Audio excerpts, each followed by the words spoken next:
Vamos a mais um porquê matemático. E nesse porquê matemático, a gente vai falar agora da divisão de fração, né? Que geralmente a divisão de frações já é entregue para o aluno um formato pronto, uma fórmula, que diz para ele repetir a primeira e multiplicar pelo inverso da segunda, ou também tem alguns profissionais, algumas nomenclaturas que vão falar, né, vão escrever assim uma fração uma do ladinho da outra e vão mandar o aluno multiplicar cruzado, vão fazer um desenho, vão fazer uma borboletinha, vão fazer algo muito bonito, mas a explicação não vai acontecer. Então, qual é a ideia aqui?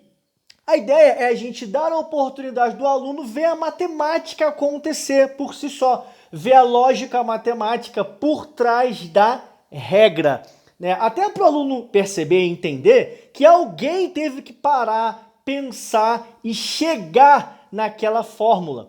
E aí é muito bom que ele possa desenvolver e também chegar nessa fórmula ou nessa propriedade sozinho.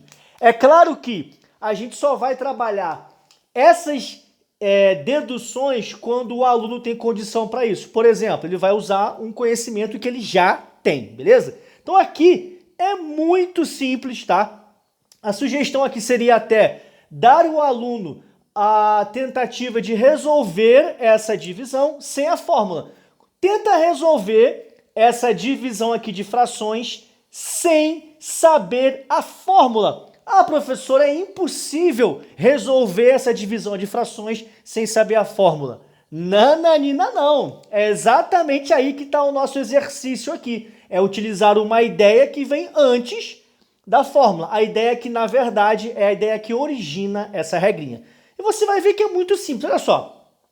A divisão de frações, né? O porquê que a gente não consegue dividir essas frações do jeito que elas estão ali?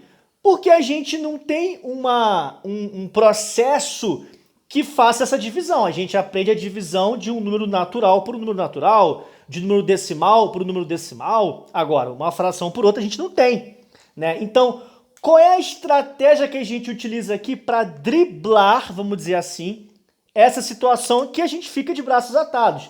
A gente vai, eliminar, a gente vai simplesmente eliminar essa fração aqui embaixo, a fração que está, vamos dizer, no denominador da nossa fração grandona, da nossa divisão. E eu vou eliminar essa fração apagando ela? Não, eu vou utilizar algum processo matemático que faça com que essa fração aqui desapareça. Sabe qual é o processo matemático? Muito simples.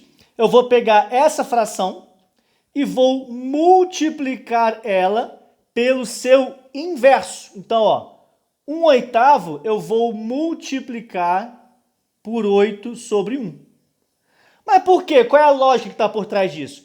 Porque quando você pega uma fração e multiplica pelo seu inverso, o resultado dessa multiplicação aqui vai ser exatamente o número 1. Né? Qualquer fração multiplicada pelo seu inverso, o resultado vai ser 1. Por quê? 1 vezes 8, 8. 8 vezes 1, 8. E 8 dividido por 8 vai dar 1. E aí, aqui, agora a gente vai utilizar um conceito de frações equivalentes. Se você multiplica embaixo por um número ou por uma outra fração, você tem que multiplicar em cima pelo mesmo número pela mesma fração. Então, se aqui embaixo eu multiplico por 8 sobre 1, lá em cima eu multiplico por 8 sobre 1 também. E aí, olha só o que vai acontecer. Qualquer número dividido por 1, o resultado vai ser ele mesmo. Então, na verdade, agora a gente não vai se preocupar mais com a parte que está embaixo do nosso cálculo, só com a parte de cima. E aí, observa aqui, o que eu tenho em cima? A primeira fração, do jeitinho que ela estava, 1/4 vezes 8 sobre 1. E quem é o 8 sobre 1? É justamente a segunda fração que estava aqui embaixo, invertida. Então, dessa forma, de uma maneira bem simples, a gente conseguiu aí deduzir com o nosso aluno como é que você divide frações na lógica, sem entregar a regrinha de cara. E aí, aqui fica muito tranquilo. É só a gente fazer 1 vezes 8 que vai dar 8. 4 vezes 1, que vai dar 4. E aí, 8 dividido por 4, que vai dar 2. Então, sugestão para os professores que assistem, que estão assistindo essa aula. Faça isso como um exercício para o seu aluno, tá? Quando você estiver ensinando, quando você for ensinar divisão de frações, ou se por acaso o teu aluno não lembrar, professor, esqueci como é que divide frações, então faz esse processo aqui com ele. Fala assim, olha só, você não precisa decorar isso aqui. É claro que na prática, com o tempo, com os cálculos repetitivos, você vai acabar fazendo essa fórmula, normal, direto. Mas, ao explicar e ao deduzir assim, dessa forma, o aluno ele tem mais armas, né, mais conhecimento, e ele vê a matemática acontecer de uma forma lógica e não de uma forma entregue, de uma forma mágica, sem pé nem cabeça. Show de bola? Tamo junto!